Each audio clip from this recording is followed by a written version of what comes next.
السلام علیکم. Hello.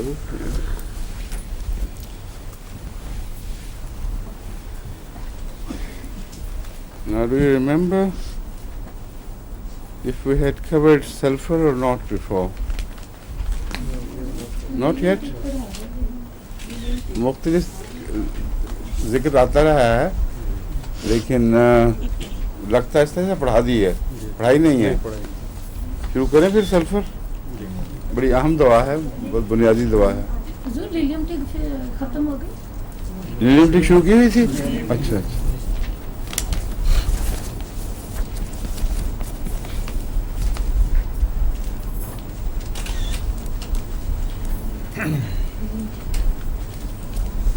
कितना पढ़ी थी पहले? एक सफाई सिर्फ. आखिर में बता रहे थे कि पेचिश में फारिग होने के बाद बेचैनी होती है. हाँ, पेशाब ठीक की जलन. ठीक है.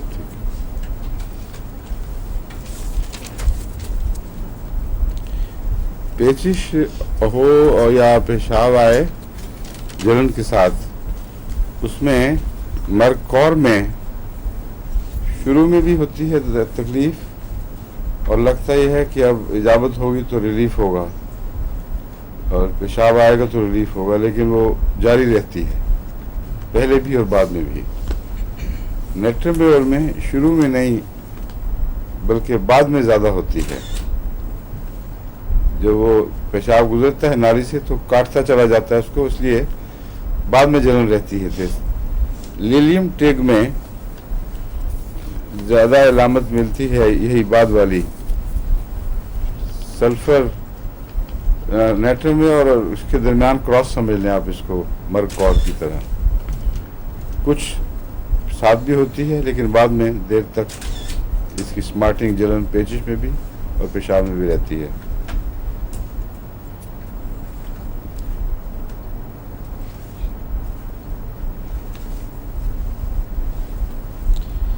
इसमें ज़हनी तकलीफ़ें बहुत हैं. ख़ास तौर पर अगर कोई मजहबी ख्याल दिल में जम जाए तो जुनून की हद तक बैठ जाता है, और बाद दफ़ा लोग टॉर्मेंट होते रहते हैं उस ख्याल से. कई ऐसे लोग हैं जिनको बड़ी मुश्किल से ठीक करना पड़ता है, समझा बुझा के भी, कुछ दवाएं दे के. उनके दिमाग में एक कीड़ा पड़ जाए दिमाग में कि मैं फ़लाँ चीज़ हूँ, तो हटने का नाम नहीं लेता. कई दफ़ा समझाते हैं, फिर वो कहते हैं हाँ समझ आ गई है, फिर दोबारा शुरू. ये लिलियम टिक जैसी बीमारी है.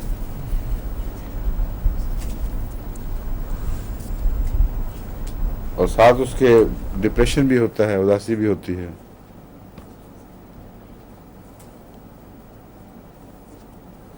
यहाँ तो जितने केसेस आए हैं मेरे पास, अक्सर नौजवानों के थे, वो अल्लाह के फजल से सब ठीक हो गए. बहुत मामूली शाज़ के तौर पर असर रह जाए, वरना रिकवर हो जाते हैं. इसमें सिर्फ होम्योपैथिक इस्तेमाल नहीं करनी चाहिए, बल्कि काउंसलिंग जिसको कहते हैं ना, बात उनको समझ कर प्यार से समझाने की ज़रूरत पड़ती है. अमूमन नफ्सियात और जिस्मानी बीमारियों का गहरा ताल्लुक़ होता है, और एक को दूसरे से जुदा नहीं किया जा सकता. इसलिए अगर होम्योपैथिक ट्रीटमेंट में नफ्सियाती बीमारी जहन में आ जाए क्या है, तो उसका इसके साथ पहलू पे पहलू इलाज दोनों जगह मुफीद होता है. क्योंकि जहाँ जहन को निस्बतन आराम मिलता है, वहाँ जिस्म को भी खुद ब खुद उससे आराम आता है. तो मरीज़ को समझना और उसकी असल तकलीफ़ को महसूस करना, ये डॉक्टर के लिए बड़ा ज़रूरी है. इसके बरक्स बाज़ मरीज़ हैं, वो ये समझते हैं कि हमें समझा ही नहीं गया. अच्छा भला फ़ौरन समझ आ जाती है बात की, वो पीछे पड़े रहते हैं, बताते चले जाते हैं. नामुमकिन है उनसे पीछा छुड़ाना. वो लसूड़ी की गुठली नहीं देखी कभी आपने? यूँ उतारो तो यहाँ अटक जाती है, यहाँ से यूँ करो तो यहाँ आ जाती है. ऐसे मरीज़ जो हैं वो भी एक बीमारी का हिस्सा है असल में, मगर उनका इलाज काउंसलिंग नहीं है. क्योंकि जितनी काउंसलिंग करेंगे वो और ज़्यादा मुसीबत बन जाएंगे. इसलिए दवा दे के पीछा छुड़ाने की बात करनी चाहिए. दवा में अगर असर होगा तो फिर ठीक हो जाएंगे.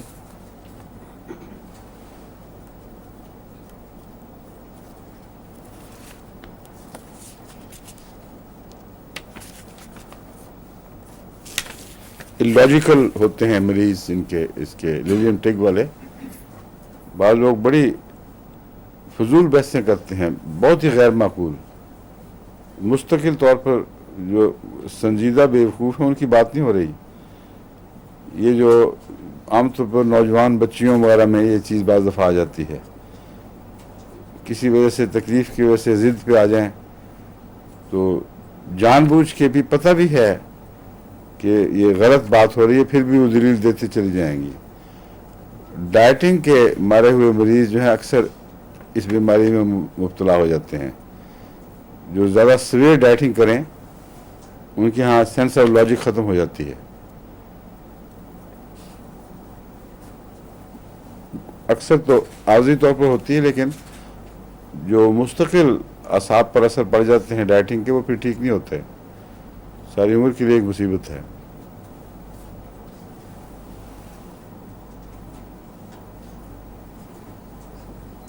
اس کے اندر جو جنسی امراض ہیں ان میں ایکسائٹیبلٹی ہائپسینس کی طرح کی پائی جاتی ہے.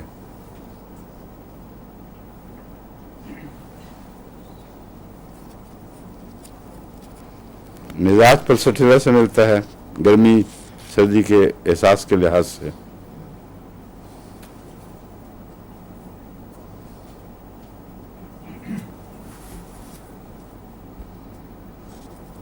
سر درد عموماً ماتھے پہ رہتی ہے سامنے حصے پر, اور اس کے ساتھ یہ جو حصہ جکڑا ہوا اور آنکھوں میں بھی وین کی کمزوری بعض دفعہ غائب ہو جاتا ہے, بعض دفعہ ہلکا مدھم پڑ جاتا ہے, بعض دفعہ اس میں سائے سے آنے شروع ہو جاتے ہیں.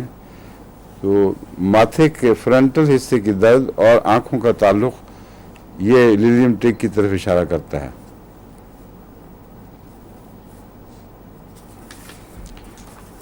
آنکھوں میں انفلمیشن بھی ہو جاتی ہے, پرانی انفلمیشن کی وجہ سے وہ بھر جاتے ہیں خلیے اور پھر مستقل سوجے رہتے ہیں.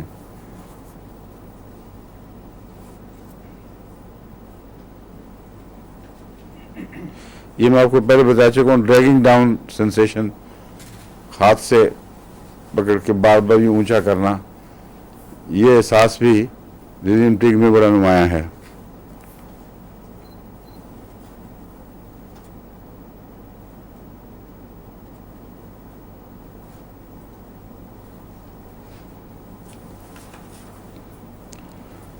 ڈسینٹری کا آپ کو بتا دیا ہے, اس سے بہت ملتی ہے مرگ کور سے.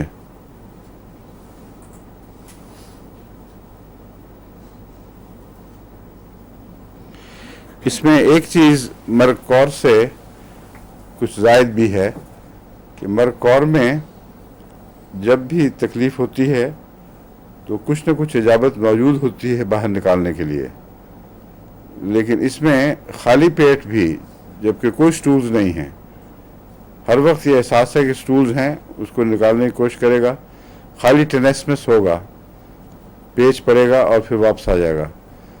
یہ ٹپیکل علامت ہے اس کی للیم ٹگ کی.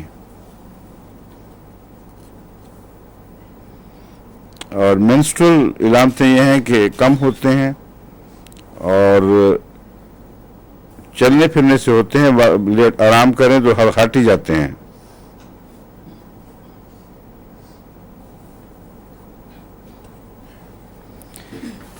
دل کی تکلیف میں اس کی جو نمایاں علامت ہے وہ کیکٹس سے ملتی ہے.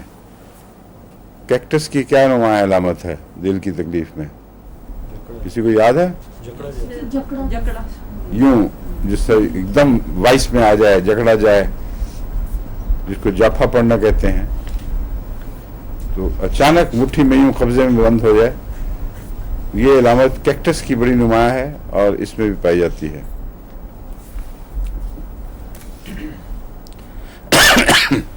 کیمومیلا پڑھا دی ہے آپ کو؟ نہیں؟ اچھا. کیمومیلا ایک ایسی دوا ہے جو عموماً بہت سخت غصیلے بچوں میں استعمال ہوتی ہے, اور ایسا بچہ جو जिसका पारा आसमान से बातें करने लगता है, उसके लिए कैमोमिला अच्छी है। कैमोमिला का बच्चा बीमारियों में बहुत मुश्किल हो जाता है। उसको अब जिस तरह भी चाहें बहलाने की कोशिश करें, उसका गुस्सा कम नहीं होता। कोई चीज़ मांगेगा, आप देंगे तो फेंक देगा कि ये मैंने कब मांगी थी। कहेगा मैं वहाँ जाना, उठा के तो फिर धक्का देगा, चपेट भी मार देगा, कहाँ ले जा रहा है मुझे, वापस करो इधर, वहाँ जाओगे तो मुझे लेके क्यों नहीं गया उधर। तो नहायत बदतमीज़ गुस्से की हालत में। उसकी वजह एक ये है कि कैमोमिला का मरीज़ दर्द वाक़ईतन बहुत महसूस करता है और उसकी तकलीफ़ आम लोगों में जितनी महसूस होती है उससे बहुत ज़्यादा कैमोमिला में महसूस होती है। इसलिए उसका इतना कसूर भी नहीं, सख्त अजाब में मुब्तला होता है। वो समझता है वहाँ जाने से फ़ायदा होगा, जब फ़ायदा नहीं होता तो गुस्सा इस बात पे आता है और लगाता है नाम ले जाने वाले का, तो चीज़ मांगेगा फेंक देगा। इसी वजह से कैमोमिला की एक ऊंची ताकत 1000 में फौरी तौर पर ऐसे बच्चे को फ़ायदा पहुंचाती है। और एक तो एहसासात नॉर्मल हो जाते हैं, दूसरी दवाओं को काम का मौका मिल जाता है। ये आपको अच्छी तरह बात ज़हन नशीन कर लेनी चाहिए। अगर कोई मूड सर पे सवार हो मरीज़ के, तो जब तक मूड नॉर्मल नहीं करेंगे आप, उस वक्त तक जो आम दवाएं उसको फ़ायदा देनी चाहिए वो वैसा फ़ायदा नहीं पहुंचाती, क्योंकि सारे जिस्म की तवज्जो एक ख़ास तरफ हुई है और जो इंसानी रद्द अमल है वो अंदरूनी तवज्जो को चाहता है। तो अगर ख़ास मिजाज का कब्ज़ा हो, जब आप उसको ठीक करेंगे तो ज़रूरी नहीं कि वही उसी दवा से बीमारियां भी ठीक हों। बाज़ होती हैं जो मैं बताऊंगा कौन कौन सी कैमोमिला के असर में है। वो मिजाज भी ठीक करेगा उस सूरत में और बीमारी को भी ठीक करेगा। लेकिन अगर कैमोमिला का मरीज़ हो और बाज़ अलामतें कैमोमिला की ना हों तो ऐन मुमकिन है और वो सिर्फ फिर ठीक नहीं होंगी। इसलिए ये ख्याल कि हर मरीज़ एक टकसाली का मरीज़ है और उसकी दवाएं सब हमें मालूम हो गई हैं, उसकी हर मरज़ कैमोमिला ही में आएगी या पल्सटिला ही में आएगी या आर्सेनिक ही में आएगी, ये महज बच्चेगाना बातें हैं। दवाओं की जो दरियाफ्त है वो इत्तफाक़ी है और ये मतलब नहीं है कि हर दवा 100% एक आदमी के मिजाज की खातिर बनाई गई थी और उसके सिवा उसको कुछ और ज़रूरत पेश नहीं आ सकती। इंसानी जिस्म बहुत ही वसी और बहुत उलझा हुआ निज़ाम रखता है। उलझा हुआ इन मानों में, गलत मानों में नहीं, बल्कि पेचीदा निज़ाम रखता है। इसलिए बाज़ दफ़ा एक दवा के बाद छोटी छोटी मदद के लिए दूसरी दवाओं की ज़रूरत पेश आती है। बस मिजाज अगर बरहम हो, गैर मामूली, या और कोई मिजाज में यकतरफा रुझान पाया जाए, तो बेहतर तरीक़े इलाज ये है कि पहले रुझान की दवा दें, उसको नॉर्मलाइज करने की कोशिश करें। ये उस सूरत में है अगर लंबी बीमारियां हों। अगर फौरी हों तो बाज़ दफ़ा फौरी तौर पर रुझान दुरुस्त किए बगैर अगर कोई दवा मिलती है तो देनी पड़ती है। लेकिन ऐसा मरीज़ जिसको मुस्तकिल बीमारियां लाक हैं, उसका मिजाज पहले दुरुस्त करें, कई बीमारियां खुद ब खुद दूर हो जाएंगी। जो बाकी बचती हैं उनका इलाज मुनासिब दवा से। कैमोमिला की ओवर सेंसिटिवनेस मैं बता चुका हूं आपको। इसके साथ जर्किंग, ट्विचिंग, मसल्स का फड़कना, ये सारा असाबी बेचैनी का मज़हर होता है। हमेशा नहीं, बाज़ दफ़ा दूसरी वजूहात से भी होता है, लेकिन अक्सर असाबी बेचैनी हो तो इन चीज़ों का ज़्यादा इम्कान है कि जिसम में जगह जगह बेचैनी, पट्टे फड़कें या शिकंजे पड़ें और वज़ूलाती निज़ाम भी दरम बरम हो, आसाब का निज़ाम भी। इस दवा में ये इन बातों के अलावा कॉफिया, नक्स और ओपियम से कुछ मुशाबहतें पाई जाती हैं।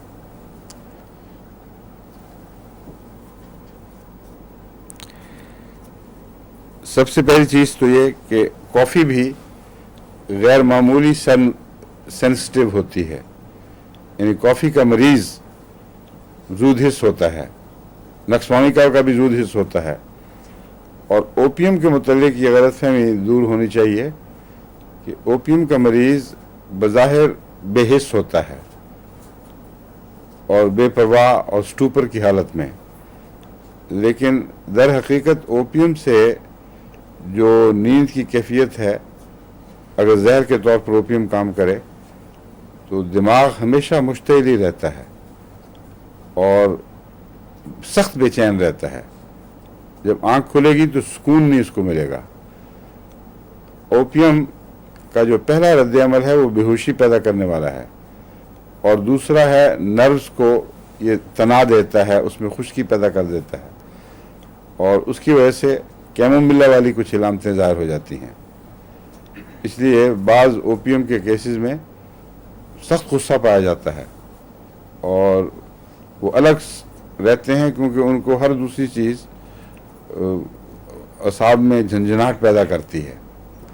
तो उनकी अलहदा पसंदी, उनकी खामोशी में कुछ इस चीज़ का भी दखल है। कुछ उसका नींद का जो गलबा हल्का हल्का रहता है वो अलग बात है, लेकिन ओपीएम सेंसिटिव है हकीकत में अंदरूनी तौर पर, ये बात याद रखनी चाहिए।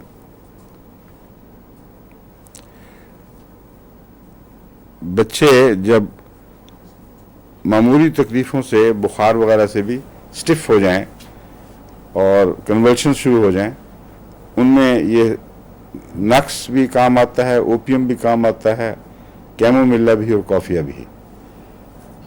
और बड़ों में भी मैंने देखा है, बाज़ दफ़ा मलेरिया बुखार ज़्यादा हो गया है, कोई और बुखार जब एक हद से बढ़ता है तो तशन्नुज शुरू हो जाते हैं, और बहुत से बच्चों में तो ये आम बात है।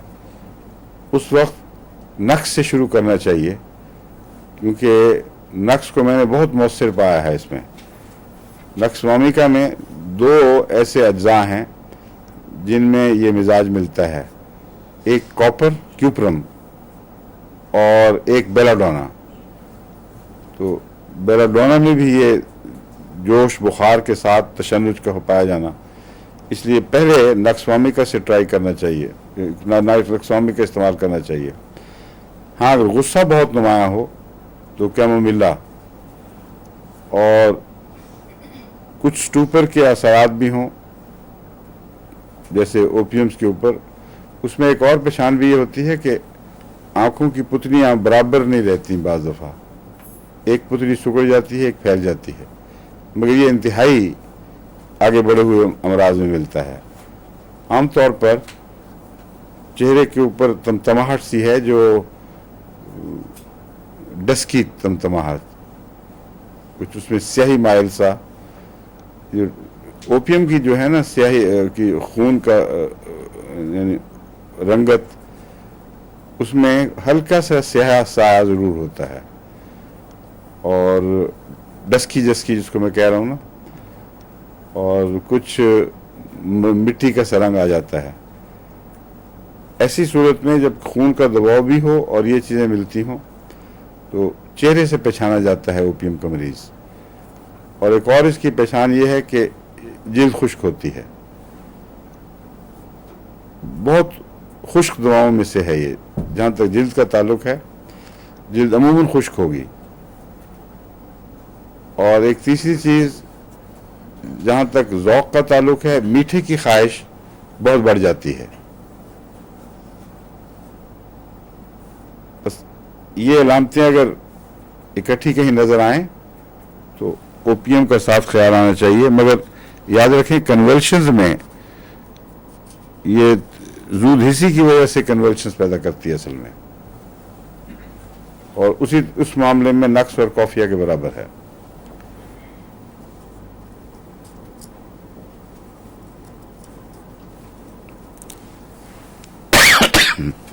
बच्चों की पेचिश में जो सब्ज रंग की हो, स्लाइमी, जैसे घास कतर के डाला गया हो, उसके अंदर कुछ गंदगी में घास भी फेंक दें साथ, ये कैमोमिला इसकी बहुत अच्छी दवा है।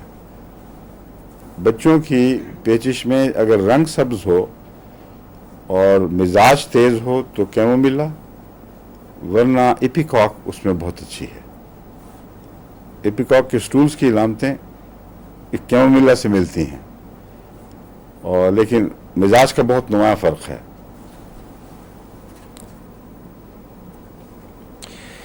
ایپیکاک کے ساتھ اگر گرمیاں ہوں تو ایکونائٹ ملا دینا چاہیے.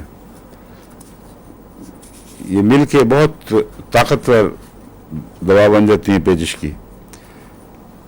بعض دفعہ گرمی کی اچانک پیچش ہوتی ہے جو خون بہنے لگ جاتا ہے، وہ ایکونائٹ کی خاص علامت ہے، اور خوف بھی ہوتا ہے.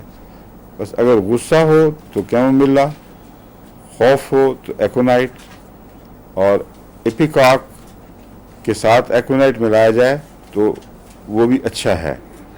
نمایاں خوف کا انتظار کیے بغیر اگر ملا دیا جائے تو زیادہ مفید ہے، خالی اکیلی ایپیکاک سے زیادہ مفید ہے.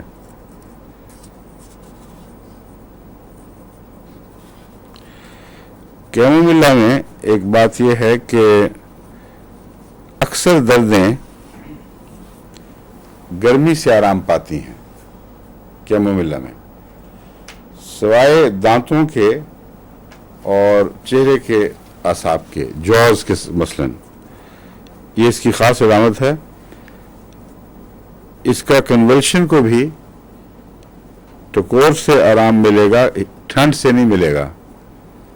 لیکن جو دانت کا درد ہے اور یہاں کے جوز کے اعصابی درد ہیں، ان کو ٹھنڈ سے نسبتاً زیادہ آرام ٹھنڈ سے ملتا ہے، گرمی سے تکلیف بڑھ جاتی ہے.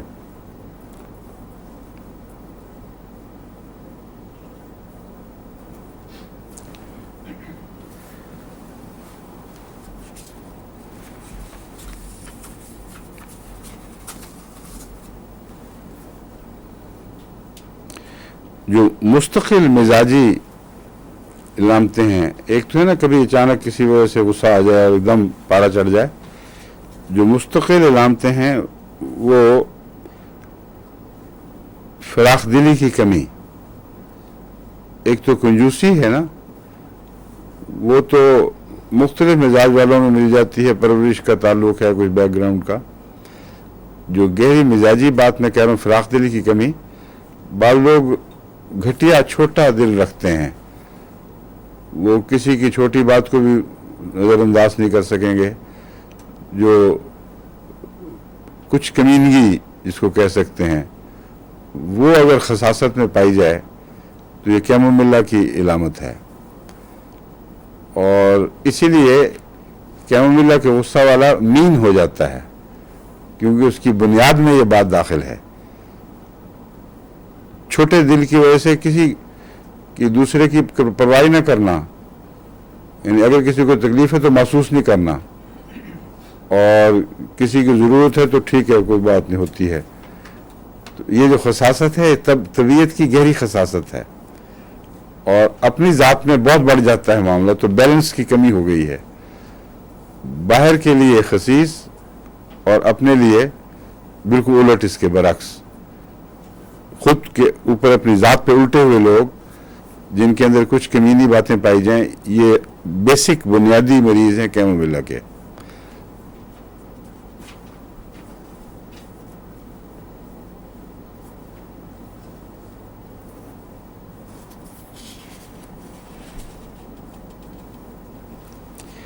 جہاں تک اوقات کا تعلق ہے، اس کی تکلیفیں نیٹرم ڈور کی طرح 9 بجے صبح زیادہ ہوتی ہیں، 9 o'clock، اور بعض دفعہ 9 بجے شام کو بھی.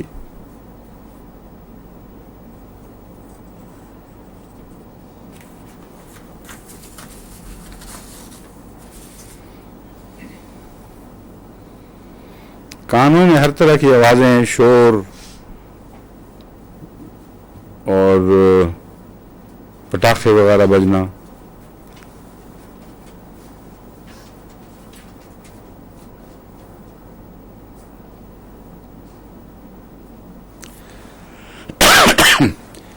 ہوا کا جہاں تک تعلق ہے، یہ مریض ہوا کو پسند کرتا ہے، کھلی ہوا میں رائڈ کرنا، تیز جانا، لیکن کان ہوا کے لیے بڑے سینسٹیو ہیں. رورنگ کے ساتھ میں ملا کے بتا رہا ہوں آپ کو. اس کے کان میں جو آوازیں آتی ہیں اور شور پڑتے ہیں، معلوم ہوتا ہے ہوا اس کو ایگریویٹ کرتی ہے. اس لیے بعض دفعہ ایسا مریض کان کے اوپر کپڑا رکھ کے باہر نکلتا ہے یا مفلر باندھ کے نکلتا ہے. مفلر باندھنے والے مریض یا تو بہت سردی محسوس کرنے والے ہیں جو ہوا سے ویسے ہی نفرت کرتے ہیں کیونکہ وہ ٹھنڈ زیادہ پیدا کرتی ہے، لیکن یہ مریض ان سے مختلف ہے. یہ صرف کان کی حفاظت چاہتا ہے ہوا سے، ورنہ چہرہ ٹھیک ٹھاک ہے.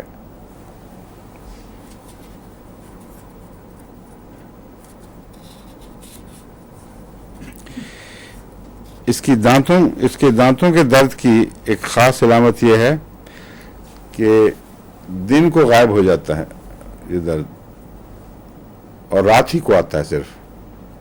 تو ایسا دانت کا درد جو رات کا پھیرا مارنے والا ہو، اس میں کیمومیلا خصوصیت سے یاد رکھنی چاہیے. آرسنک رات کے وقت سے خیال آتا ہے، آرسنک کا، سفلینم کا، مرگ کے جتنے مرکری کے کمپاؤنڈز ہیں، سلفر بھی بستر کی گرمی میں بڑھتی ہے، مگر ان سب میں یہ بات نہیں پائی جاتی کہ دن کو کلیتاً چیز غائب ہو جائے، صرف رات کو آئے. اور کون سی ایسی دوا ہے جو آپ کے ذہن میں آتی ہے کہ رات کے ساتھ تعلق ہے اور دن کے وقت ساتھ نہیں ہے؟ دن کو ٹھیک ٹھاک ہے اور رات کو وہ چیز واپس آ جاتی ہے. نہیں، وہ دن کو بھی ایسے ہوتا ہے. کھانسی، یہ یوفریزیا میں کھانسی جو ہوتی ہے آنکھوں کی تکلیف کی وجہ سے. کس میں؟ یوفریزیا، اس میں آنکھوں کی تکلیف کی وجہ سے کھانسی، رات مگر بیماری رہتی ہے دن کو بھی. لیٹنے کی وجہ سے پیچھے گرتا ہے اس لیے. آپ کو میں نے آرنیکا کی خوفناک خوابیں اور ڈر بتایا تھا. آرنیکا کی خوابیں اور ڈر رات کو آتے ہیں اور دن کو مریض بہادر ہوتا ہے، اس کو کچھ بھی نہیں ہوتا. اور جو توہمات کے مریض ہیں، ہائیوسیمس وغیرہ دوسرے، وہ دن کو بھی اسی طرح، رات کو بھی اسی طرح. سمجھے ہیں؟ اور آرسنک اس سے بالکل مختلف ہے. اس کی بے چینی جو ذہن سے تعلق رکھتی ہے، اس دن کو بھی وہی ذہن کے ساتھ بے چینی کا تعلق ہو، اسی ذہن کے ساتھ اسی طرح بے چینی کا تعلق ہوگا. آدمی کو وہ دن کے وقت کچھ بھی نہیں ہوتا، رات کو جب سوتا ہے تو خوفناک خوابیں آنی شروع ہو جاتی ہیں. یہاں ایک مریض میرے پاس آیا تھا ایسا، اس کو تو اللہ کے فضل سے ایک ہی خوراک سے شفا ہو گئی. آدمی کا اونچی طاقت میں دی تھی، اس کے بعد وہ خوابیں ڈرونی آنی بند ہو گئیں. بعض ہیں جن کو رات کے وقت آرام آیا اور وہ اصل آرنیکا ان کا علاج نہیں تھا، دن کو بھی رہتا تھا خوف. تو جب میں نے آرنیکا دی تو رات کو کچھ کمی کی خوابوں میں، لیکن خوف نے اور شکلیں بنانی شروع کر دیں. وہ پھر زیادہ الجھ جاتا ہے. اصل میں مجھے ایسے کیسز میں آرنیکا نہیں دینی چاہیے تھی. جہاں دن کو بالکل صاف ہو اور رات کو ہو، وہاں تو ضرور کام کرتی، میں دیکھ چکا ہوں اس کو. جہاں رات کے علاوہ اور بھی کچھ پیچیدگیاں ہوں، دن کو بھی جاری رہیں، ان میں اگر استعمال کریں گے تو آدھی سی تھوڑی سی شفا دے گا، اسکریپ کر دے گا، اور باقی علامتیں باقی رہ جاتی ہیں.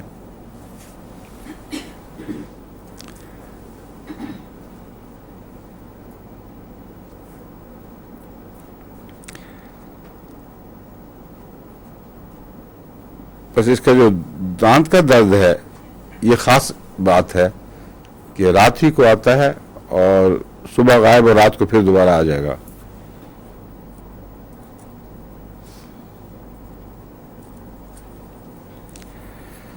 swelling and inflammation of the gums.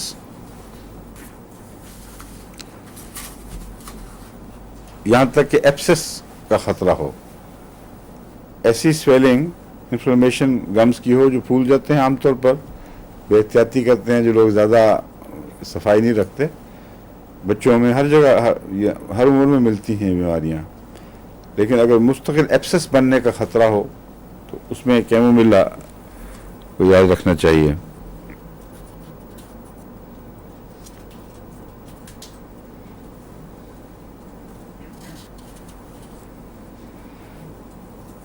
اس کی ایگریویشن جو ہے وہ اکثر رات کے ساری رات سے نہیں بلکہ رات کے پہلے حصے سے تعلق رکھتی ہے.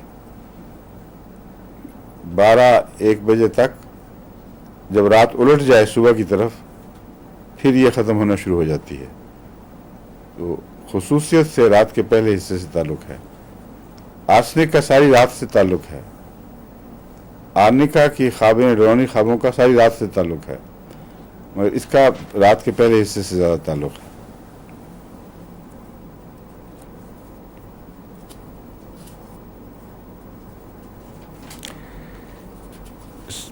گلے کی تکلیفیں، اسپیزم، سور تھروٹ، یہ ساری چیزیں اگر غصے کے ساتھ اکٹھی ہو جائیں تو پھر کیمومیلا گلے کی بہترین دوا ہے.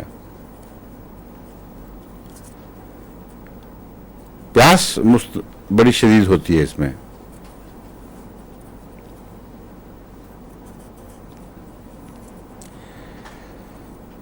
کافی اور کیمومیلا ایک دوسرے کو اینٹی ڈوٹ بھی کرتے ہیں.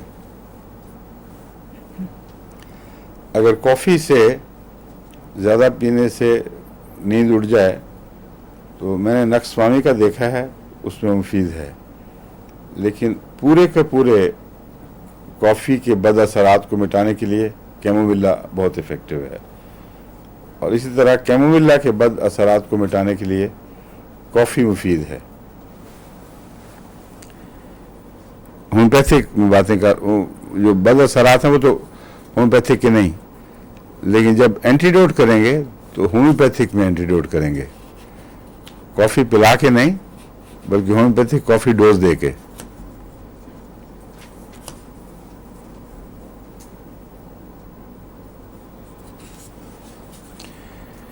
گندے انڈوں کی بو والی گیس اگر پیدا ہو، بعض دفعہ ڈکاروں میں بھی آ جاتی ہے یہ بو، تو اس میں کیمومیلا بیان کیا جاتا ہے کہ اچھی، میں نے کبھی تجربہ نہیں کیا اس میں.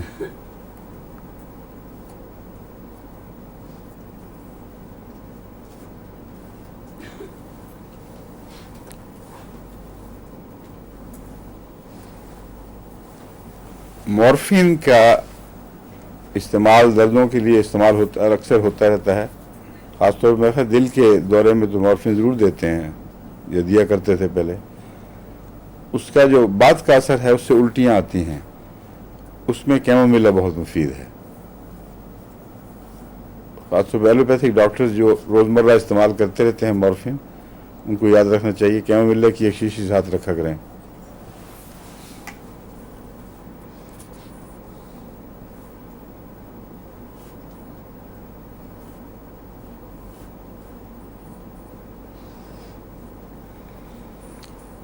اس کی جو پیٹ کی دردیں ہیں اس میں دوہرا ہونے کا رجحان مریضوں میں پیدا ہوتا ہے.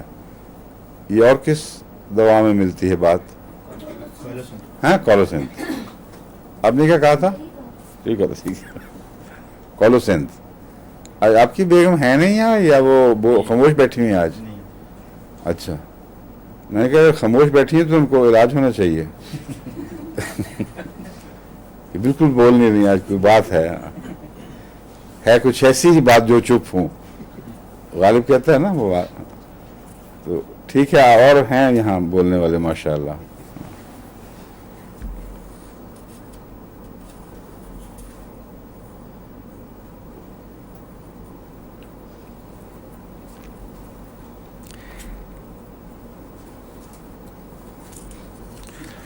بعض دفعہ عورتوں کو منسز میں کلاٹس نہیں بلکہ چھچڑے سے آتے ہیں ساتھ، اور کئی مریضائیں ایسی مجھ سے بھی علاج کروا چکی ہیں.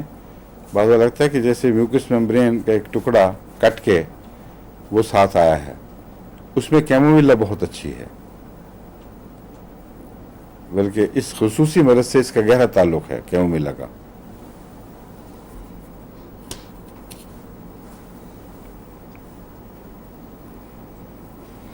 پریگننسی میں بھی बल्कि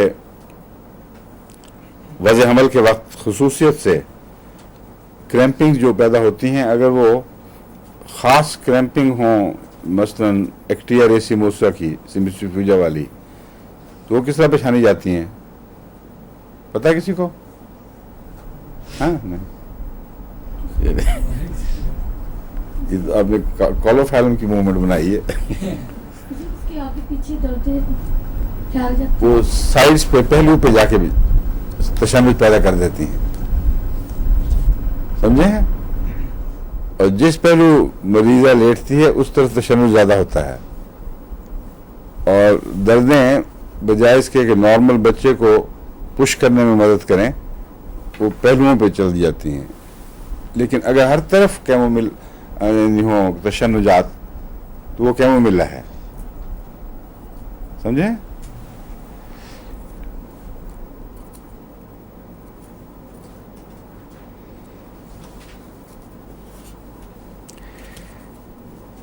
बच्चे की पैदाइश के बाद अगर हेमरेज हो जाए तो उसमें भी कैमोमिला को याद रखना चाहिए। बाज़ दफ़ा ये अकेली ही हेमरेज के लिए बहुत मुफीद है, जिसका बच्चे की पैदाइश के बाद से ताल्लुक़ हो कोई।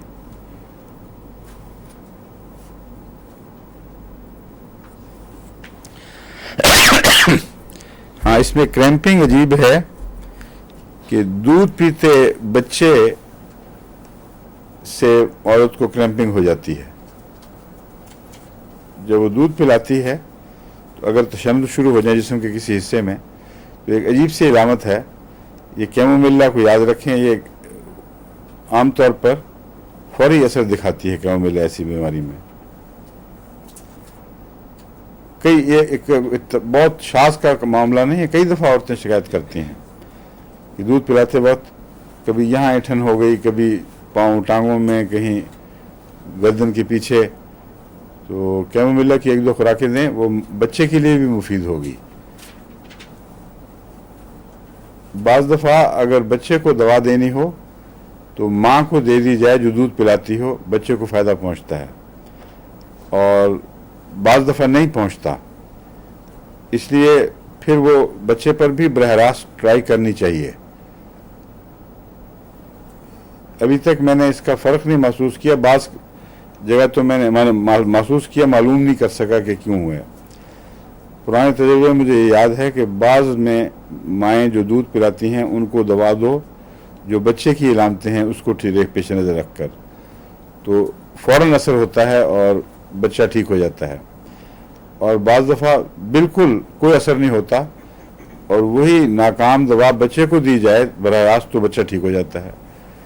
मुझे ये शक पड़ता है कि हो सकता है ये वजह हो, इसलिए लोग अगर पेश नज़र रखें इस बात को तो मुअय्यन तहक़ीक़ हो सकती है। मेरा ख़्याल है अगर बच्चे की बीमारी की इलामतें ऐसी हों जो माँ के अमूमी मिजाज के मुताबिक हों और माँ को भी ऐसी बीमारियाँ होती हों, तो फिर माँ को देने से दूध के ज़रिए बच्चे को भी फ़ायदा होता है, क्योंकि माँ जब सेहतमंद हो तो उसकी जो एंटीबॉडीज़ पे असरात हैं वो दूध में के ज़रिए बच्चे में मुंतकिल हो जाते हैं। और अगर मुख्तलिफ हों दोनों, माँ का मिजाज, उसकी रोज़मर्रा की दवाएं और हों और बच्चे को और तकलीफ़ हो, वो बाप से भी तो ले सकता मिजाज, तो इस सूरत में बाप को तो फ़ायदा कोई नहीं देने का इसलिए बच्चे को ही देनी पड़ेगी दवा। ये मेरा अंदाज़ा है, लेकिन मुअय्यन तहक़ीक़ नहीं है।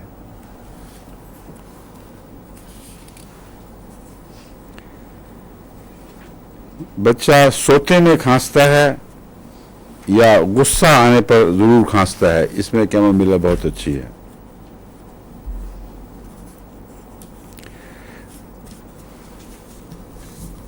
ये जो काली खांसी की वबाएं फैलती हैं उनमें बाज़ दफ़ा कैमोमिला बड़ी चलती है बच्चों में, बजाय इसके कि सिर्फ उस मिजाज के बच्चों को दी जाए जिनके अंदर गुस्सा बेइंतहा मौजूद है।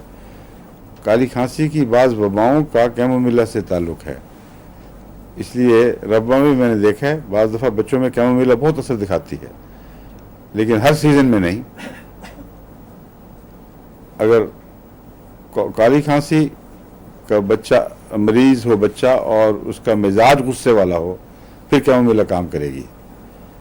لیکن بعض دفعہ اس کے بغیر بھی بعض موسمی کھانسیوں میں یہ اثر دکھاتی ہے، اور یہ بہت سی دواؤں میں ملتی ہے بات کہ بعض موسمی بیماریاں بعض دفعہ خاص کوئی ایسا انداز لے کے آتی ہیں جن کا کسی دوا سے مزاج ملتا ہے. ہمیں تفصیل سے اس کا پتہ نہیں، کیونکہ جو پروونگ ہوئی ہیں وہ اتنی باریک نہیں ہوئیں اور اتنے مختلف سیزنز میں نہیں ہوئیں کہ ہم قطعی طور پر کہہ سکیں کہ اس دوا کے مزاج میں یہ بات داخل ہے. اس لیے بعض کلینکل تجربوں سے چیزیں پتہ لگتی ہیں، ڈاکٹر پھر نوٹ کرتے رہتے ہیں. اس طرح ہمیں آہستہ آہستہ میڈیکا کی نئی واقفیت پیدا ہوتی ہے.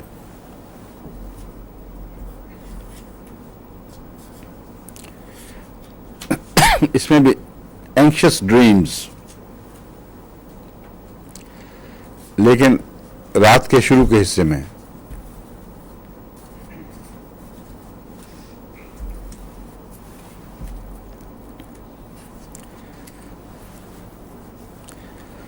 سلفر چوٹی کی ان دواؤں میں سے ہے جن کے بغیر ایک ہومیوپیتھ کا گزارا ہو نہیں سکتا، اور اس کا جو اصل ہومیوپیتھ کو ممنون ہونا چاہیے اور شکر گزار ہونا چاہیے وہ ایلوپیتھک ڈاکٹرز ہیں، جن کا اینٹی بایوٹک کا استعمال سلفر بیسڈ اتنا زیادہ ہے اور اتنا کثرت سے دی جاتی ہے مریضوں کو دوا کہ اس کے نتیجے میں بھاری آبادی دنیا کی سلفر کی محتاج ہو چکی ہے ہومیوپیتھک ڈوز میں. لیکن مشکل یہ ہے کہ سلفر کی علامتیں جو سلفر ہی نے پیدا کی ہوں وہ ضروری نہیں کہ سلفر سے ٹھیک ہو سکیں، اس لیے کمپلیکیشنز ہو جاتی ہیں. اتنی آسان بات نہیں ہے کہ چونکہ اینٹی بایوٹک دوائیں مل رہی ہیں اس لیے سلفر ان میں بیس سلفر ہوتا ہے اکثر. کیونکہ ڈاکٹر صاحب ٹھیک ہے یا غلط ہے؟ سلفر بیس پر بنتی ہیں دوائیں یہ، اور اینٹی بایوٹک کا جو اثر ہے اس میں سلفر کا اثر نمایاں ہے.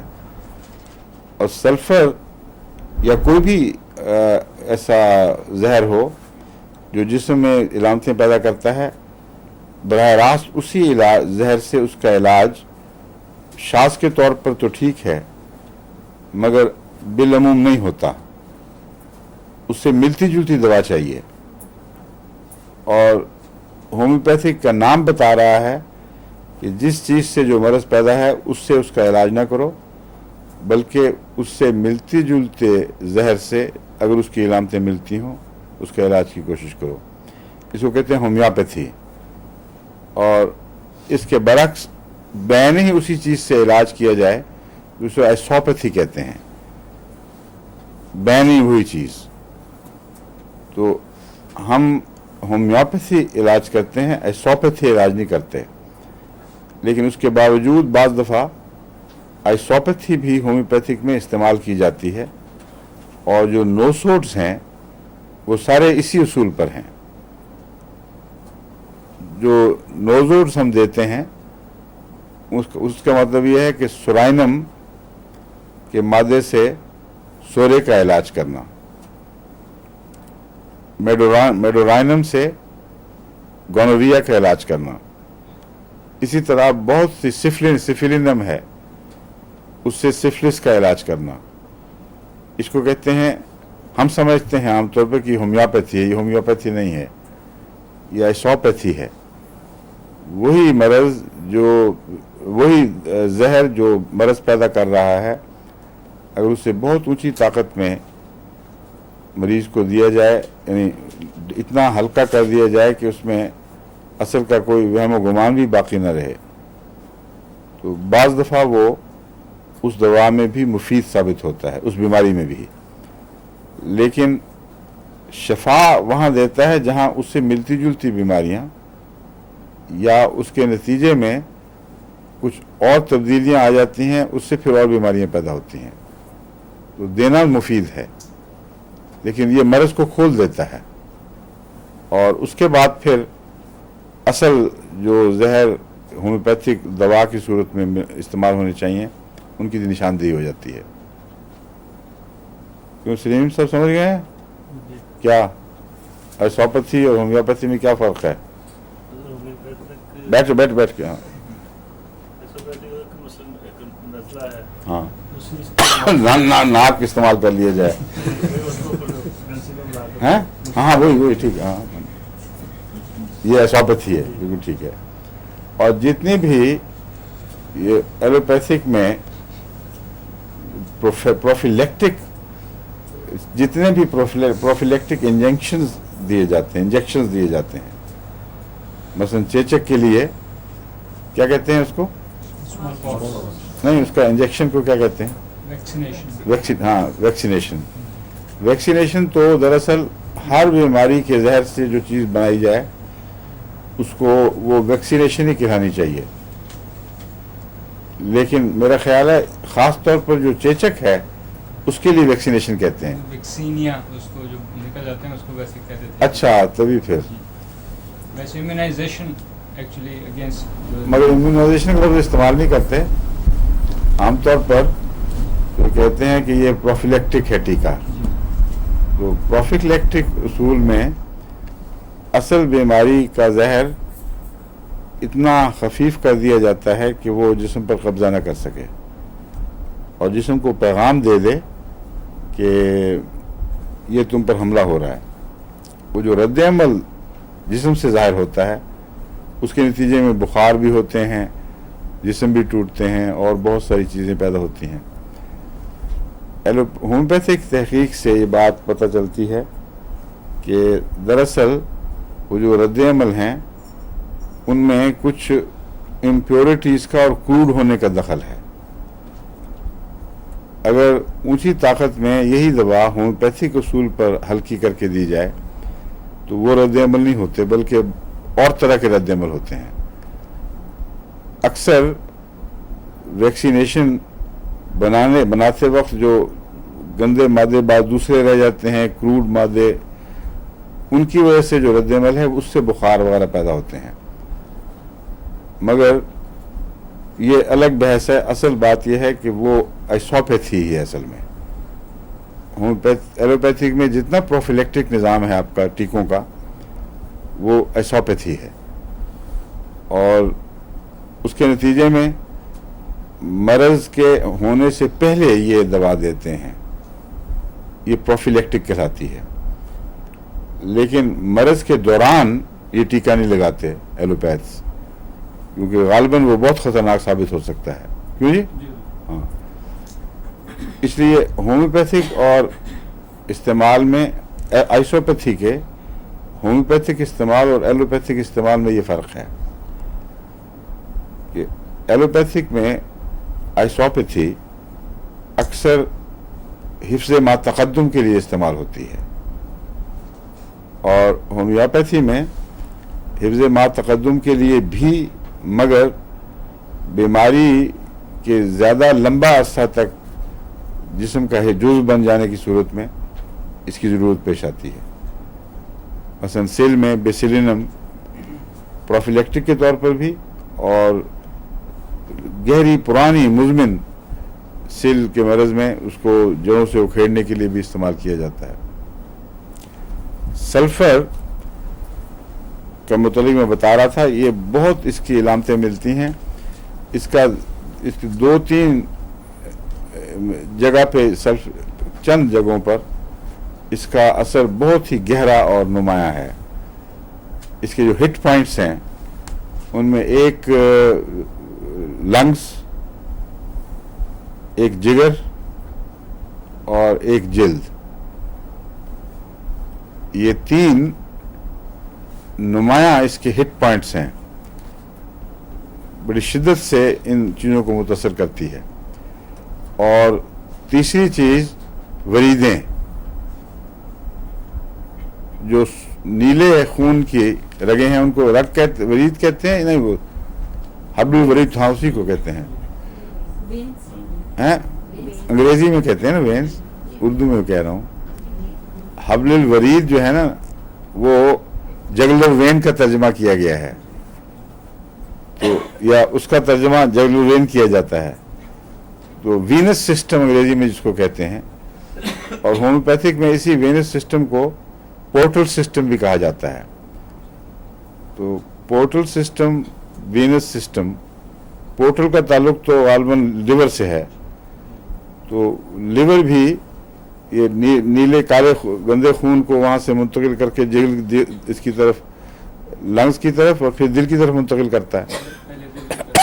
پہلے دل کی طرف پھر لنگس کی طرف. تو یہ جو کام ہے اس کو کہتے ہیں، اس کا نام چاہے پورٹل رکھ لیں یا وینس سسٹم رکھ لیں. وینس سسٹم اور پورٹل سسٹم کی چوٹی کی دوا سلفر ہے. ٹھیک ہے.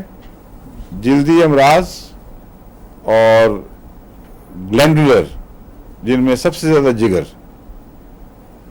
اور خنازیری علامتیں بھی یہ گلینڈ سے تعلق رکھتی ہیں، اور لنگس، اور ان کے لمبے بد اثرات سے یا اچانک ان کے تیزابی مادوں کی، زہریلی مادوں کی وجہ سے دماغ پر اثر پڑ جائے، اس کا بھی سلفر علاج ہے.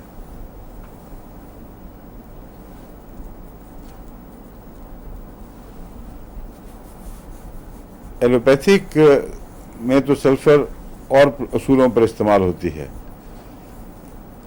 لیکن مثلا فنگس کے کیریئر کے طور پر سلفر بیسڈ ڈرگز استعمال ہوتی ہیں. لیکن ہومیوپیتھک میں اونچی طاقت میں جب سلفر دی جائے تو بڑی اسٹرانگ اینٹی بایوٹک ہے، one of the strongest antibiotics, مگر وہ الٹی طرح کام کرتی ہے. براہ راست مرض کے جراثیم پر حملہ نہیں کرتی، بلکہ جسم میں اس جراثیم کی موجودگی کا احساس دلاتی ہے اور پھر جوابی حملہ کرتی ہے.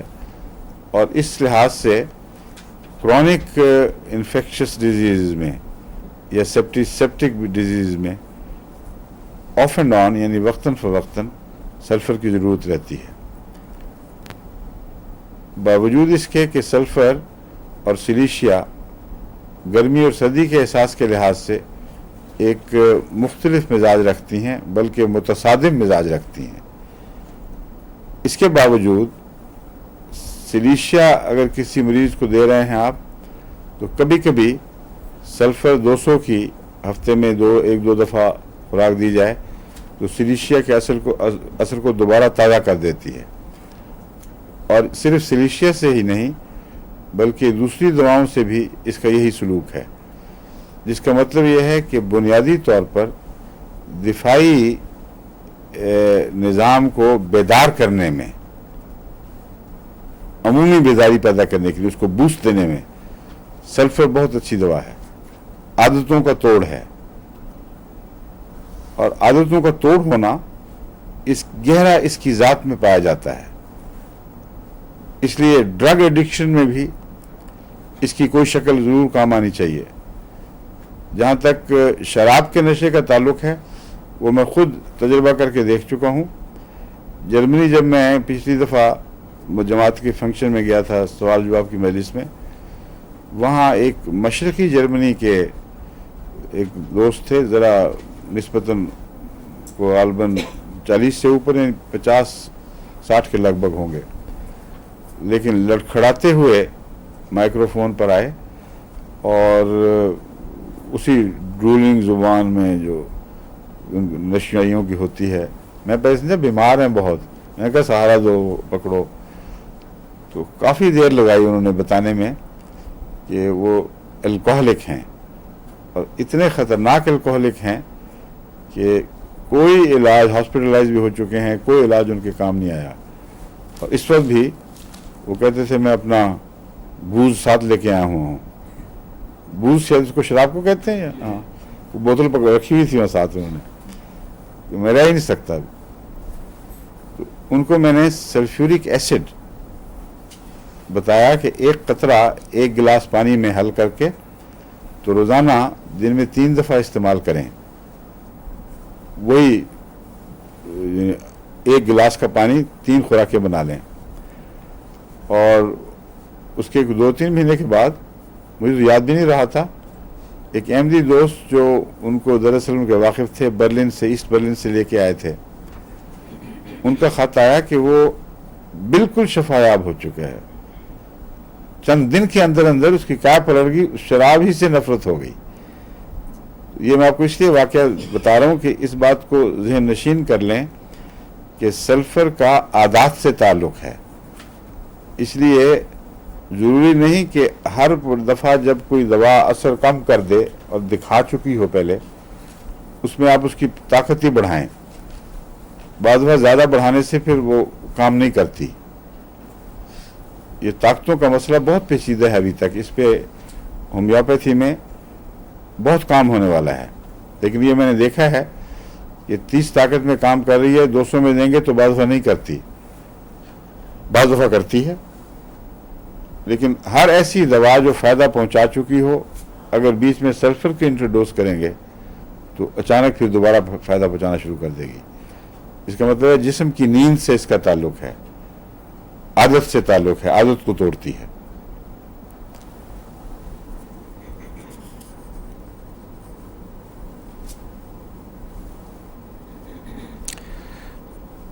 आर्सेनिक का एक मिजाज मैंने आपको बताया था, नफीस, साफ सुथरा और फिनिकी। यानी किताब मैंने तो यहाँ रखी ना आराम से, हालांकि मैं सल्फर का मरीज नहीं हूँ मगर आर्सेनिक का भी नहीं हूँ। अगर आर्सेनिक होता तो उसने यूं रखनी थी सीधी, यूं करके। अगर वो अंदर काम जाता और वापसी पे सलीम छेड़ के यूं कर चुका होता तो एकदम तबीयत में इश्तियाल पैदा, क्या हुआ किसने ये ठीक कर दिया। इसको कहते हैं आर्सेनिक पेशेंट। और सल्फर, मेरी मेज देख लें आप, वो बावजूद इसके कि मैं जानता हूँ मैं सल्फर का पेशेंट नहीं हूँ, लेकिन ये जो अफरा तफरी है ना, वो वक्त की कमी की वजह से इतना इंसान को वक्त नहीं मिलता बाद दफ़ा कि सलीके से रख सके, तो अंबार लगा देता है। ये जो बात है ये सल्फर का मिजाज नहीं है, ये यानी इस वजह से अगर हो, ये वक्त की कमी के एहसास की वजह से आहिस्ता आहिस्ता ये बीमारी बन जाती है। लेकिन सल्फर का मरीज जो है उसके साथ कुछ और इलामतें भी हैं। एक तो दरम बरहम चीज़, हर चीज़। दूसरा नहाने से नफरत। और अब नहाने का जहाँ तक ताल्लुक़ है, अगर से मुझे वक्त कम मिले तो मैं कम नहाता हूँ, हफ्ते में 2 दफ़ा हो गया। एक तो खैर बाहर ज़रूरी है, लेकिन जब वक्त होता था तो इंग्लैंड ही में सर्दियों में मैं बाज़ दफ़ा एक दिन में 3 दफ़ा भी नहाता था। कॉलेज जाने से पहले, वापस आके, फिर रात को बाहर, फिर वापस आके, और सख्त सर्दी में सख्त ठंडे पानी से नहा लेता था। और उसकी वजह कोई मिजाज की बात नहीं थी, पैसे की कमी, क्योंकि वहाँ हर दफ़ा पैसे डालने पड़ते थे और तब जाके पानी गर्म होता था। तो किस मुसीबत बड़ी थी, या आदमी खाना खाए या नहाए। तो इसलिए वो मैंने आदत डाल दी, मुझे कोई नहीं फ़र्क पड़ता था। पहली दफ़ा बस पानी पड़े ऊपर, फिर वो है असल तकलीफ। उसके बाद मज़े ही मज़े, ठंडे पानी में फिर बड़ा मज़ा आता है। तो मैं आपको मिजाज बता रहा हूँ कि मिजाज के लिहाज से सल्फर को नहाने से नफरत होती है, और इस पहलू से ओपियम से मिलता है इसका मिजाज। अफीमी को भी नफरत है पानी से, नहाने से, और सल्फर को भी है। तो अगर गहरा मिजाज सल्फर का किसी में मिले तो सल्फर इतनी वसीउल असर दवा है कि उसकी अक्सर बीमारियों में यही दवा काफ़ी हो जाएगी फिर। लेकिन अगर मिजाज मिलता हो। 1 मिनट रह गया। और दूसरा फिल्थी होता है, बदबूएं जिस्म से उठती, बगलों में पसीना बदबूदार, पाँव का पसीना बदबूदार, जुराबें एक दफ़े पहन के ऐसी बदबू छोड़ देती हैं कि अगर किसी आर्सेनिक के मरीज का सजदा सल्फर के मरीज के पाँव में आए तो मारा गया। नाकाबिल बर्दाश्त चीज़ है। और मैंने देखा है वहाँ कई दफ़ा मस्जिद मुबारक में भी सामने सल्फर का मरीज सजदा करता था जब तो इसका पिछले मरीज का सजदा बर्बाद। इसलिए ये लानते हैं मुस्तकिल। 1-2 चीज़ों से मरीज नहीं पहचाना जाता। ये ग्रुप्स हैं, इकट्ठे ग्रोह हैं अलामतों के, ये जब इकट्ठे मौजूद पाए जाएं तो फिर मरीज़ पहचाना जाता है। और एक दफ़ा मरीज़ पहचाना जाए तो या उसकी अक्सर बीमारियों में यही दवा काफ़ी होगी, या जैसा कि मैंने बयान किया है ज़रूरी नहीं हुआ करता कि हर मिजाज की दवा हर बीमारी में मौसर हो। उस मिजाज के मरीज़ को बाज़ दफ़ा बाज़ और बीमारियां होती हैं, तो सल्फ़र का मरीज़ है तो सल्फ़र दें, कुछ नरमी आ जाएगी, कुछ ज़ायद तकलीफ़ें हट जाएंगी, जो रह जाएगा फिर उसका इलाज आसान हो जाएगा। बाकी इंशाल्लाह कल। अस्सलाम वालेकुम।